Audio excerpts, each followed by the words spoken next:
అమరావతిలో స్వాతంత్ర దినోత్సవ వేడుకలు జరుగుతున్నాయి. లైవ్ లో చూద్దాం.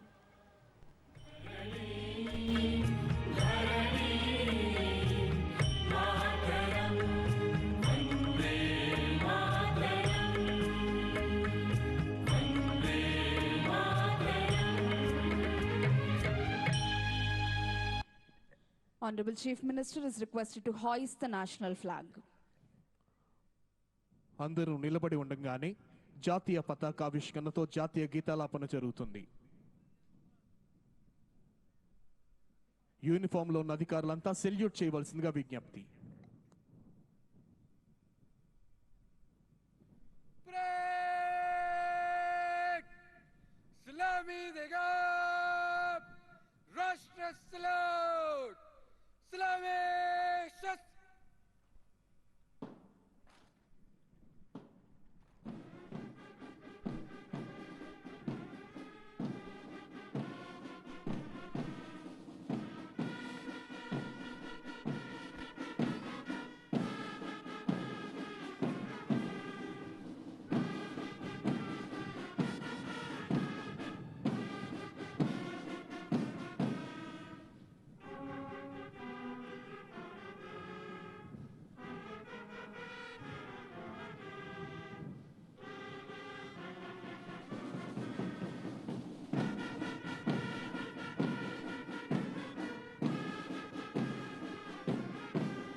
Parade Commander Sri U. Vibhukrishna IPS is coming forward to the saluting dais to invite the Honorable Chief Minister to review the parade.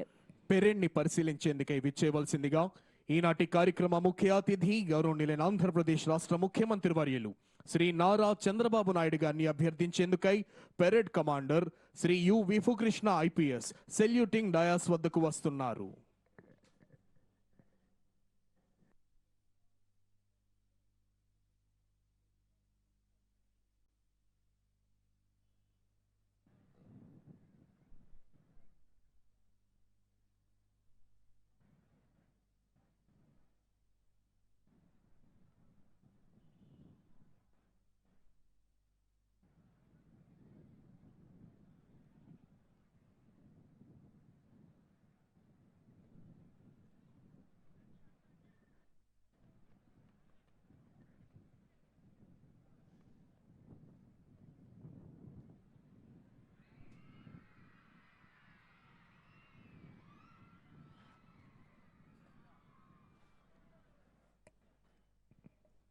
Honorable Chief Minister has accepted and is going to review the parade.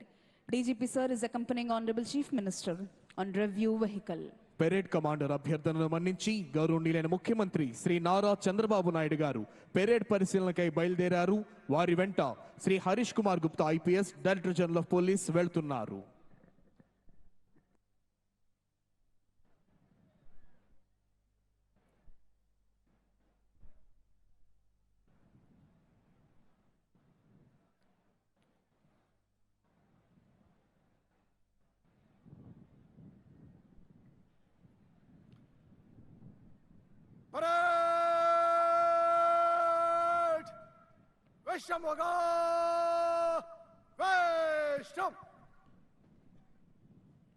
యావత్ భారతావనిలోనే పేరెన్నికగన్న పరిపాలనా దక్షులు, ఆంధ్ర రాష్ట్ర సర్వతోముఖాభివృద్ధికి పునరంకితమైన కార్యదీక్షా దక్షులు గౌరవనీయులైన ఆంధ్రప్రదేశ్ రాష్ట్ర ముఖ్యమంత్రి వర్యులు శ్రీ నారా చంద్రబాబు నాయుడు గారు సృష్టికి ప్రతి సృష్టి చేసిన రాజర్షి విశ్వామిత్రుడే తలదంచి స్వర్గం నుంచి చూసే విధంగా దేవతల రాజధాని అమరావతిని ఆచంద్ర తారార్కం నిలిచిపోయే ఆంధ్రుల రాజధానిగా పునర్నిర్మించేందుకై అవిరళ కృషి చేస్తున్నారు.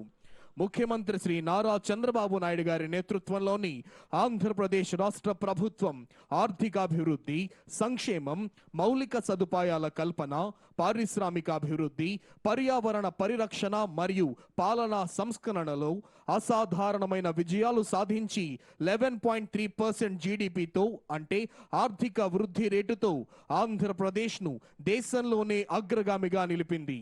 అమరావతి రాజధాని పునరుద్ధరణ మరియు పోలవరం ప్రాజెక్టుకు భారీ నిధుల సాధన భారత ప్రధానమంత్రి శ్రీ నరేంద్ర మోదీ గారి ద్వారా అత్యంత ప్రతిష్టాత్మకమైన భోగాపురం అల్లూరి సీతారామరాజు అంతర్జాతీయ విమానాశ్రయ ప్రారంభోత్సవం, సుమారు 16 లక్షల ఉద్యోగాలు కల్పించే సిఐఐ భాగస్వామ్య సదస్సు వంటివి ఈ ఏడాదిలో ప్రధాన మైలురాళ్లుగా నిలిచాయి.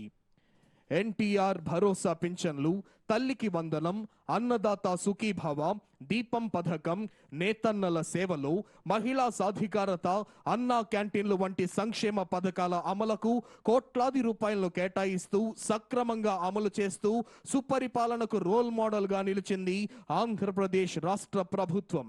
గత సంవత్సరం ఇంటర్నేషనల్ యోగా డేని పురస్కరించుకొని గౌరవనీయులైన ముఖ్యమంత్రి వర్యులు శ్రీ నారా చంద్రబాబు నాయుడు గారి సమర్థ నేతృత్వంలో ఆంధ్రప్రదేశ్ ప్రభుత్వం అత్యంత శాసనమండలి సభ్యులకి, వివిధ కార్పొరేషన్ల చైర్మన్లకి, పార్లమెంటేరియన్స్కి, డైరెక్టర్స్కి, జిల్లా కలెక్టర్ గారికి, జిల్లా ఎస్పీ గారికి, జిల్లా అధికారులకి, పోలీస్ అధికారులకు, కవాతులో పాల్గొనడానికి విచ్చేసిన బృందాలకు, మహిళా ప్రతినిధులకు, రైతులకు, కార్మికులకు, ఉపాధ్యాయులకు, విద్యార్థులకు, మీడియా మిత్రులకు, అలాగే కాకినాడ జిల్లా ప్రజలకి, రాష్ట్ర ప్రజలకి, భారతదేశ ప్రజలందరికీ మన స్వాతంత్ర దినోత్సవ శుభాకాంక్షలు తెలియజేసుకుంటున్నాం. ఈ తీర ప్రాంతం నుంచి జాతీయ పతాకం సాక్షిగా మన స్వాతంత్రాన్ని స్మరించుకుంటున్న ఈరోజు ఎంతో ప్రత్యేకమైనది. 80 సంవత్సరాల అంటే దాదాపు 8 దశాబ్దాల భారత ప్రయాణం. ఒక తరం స్వాతంత్రం కోసం పోరాడింది, ఒక తరం ఆ స్వాతంత్రాన్ని కాపాడింది, మరో తరం దేశ నిర్మాణానికి పునాదులు వేసింది. ఇప్పుడు భారతదేశం మరింత బలమైన, సమర్థవంతమైన, స్వయం సమృద్ధి కలిగిన దేశంగా ప్రపంచానికి నాయకత్వం వహించే దిశగా అడుగులు వేస్తున్న తరుణంలో ఆ మహత్తర ప్రయాణాన్ని మరింత వేగంగా, మరింత గొప్పగా ముందుకు తీసుకెళ్లే బాధ్యత అన్ని తరాల మీద ఉంది, ప్రత్యేకించి కొత్త తరం మీద ఉంది. ఈ సంవత్సరం మన స్వాతంత్ర దినోత్సవానికి మరో చారిత్రాత్మక ప్రత్యేకత ఉంది. మన జాతీయ గీతం వందే మాతరంకి 150 సంవత్సరాలు పూర్తవుతా ఉన్నాయి. స్వాతంత్ర సమరయోధులు కష్టాలు, వారి త్యాగాలు ఫలితంగా మనకు లభించిన స్వాతంత్రాన్ని కేవలం ఒక చారిత్రక ఘట్టంగా గుర్తు చేసుకోవడం కాదు, స్వాతంత్రాన్ని అర్థం కల్పించే బాధ్యతను కూడా మనం గుర్తు చేసుకోవాలి. ఆ బాధ్యతను గుర్తు చేసుకోవడానికి కాకినాడ కంటే గొప్ప వేదిక మరొకటి ఉండదు. మన కాకినాడకి స్వాతంత్ర పోరాటంతో కూడా చాలా గొప్ప అనుభవం ఉంది. 1923లో కాకినాడలో జరిగిన అఖిల భారత కాంగ్రెస్ సమావేశం జాతీయ స్వాతంత్ర ఉద్యమ చరిత్రలో ఒక ముఖ్యమైన అధ్యాయం. జాతీయ చైతన్యానికి కాకినాడ ఒక వేదికగా నిలిచిందనడానికి ఒక గొప్ప ఉదాహరణ. అదే స్ఫూర్తిని మన చుట్టూ ఉన్న ప్రజల జీవితాల్లో కూడా మనం చూడవచ్చు. ఈ తీర ప్రాంతంలో తుఫాన్లు వస్తాయి, సముద్రపు కోత ఉంటుంది, భారీ వర్షాలు ఉంటాయి, ప్రకృతి అనుక్షణం ఎన్నో సవాళ్లు విసురుతూ ఉంది. అయినా మన మత్స్యకార సోదరులు సముద్రంలోకి వెళ్తారు, రైతులు పొలాల్లోకి వెళ్తారు, నేతలు తన మగ్గాల ముందు కూర్చుంటారు, కార్మికులు తమ పనిలోకి వెళ్తారు, యువత తమ భవిష్యత్తు కోసం ముందుకు సాగుతూ ఉంది.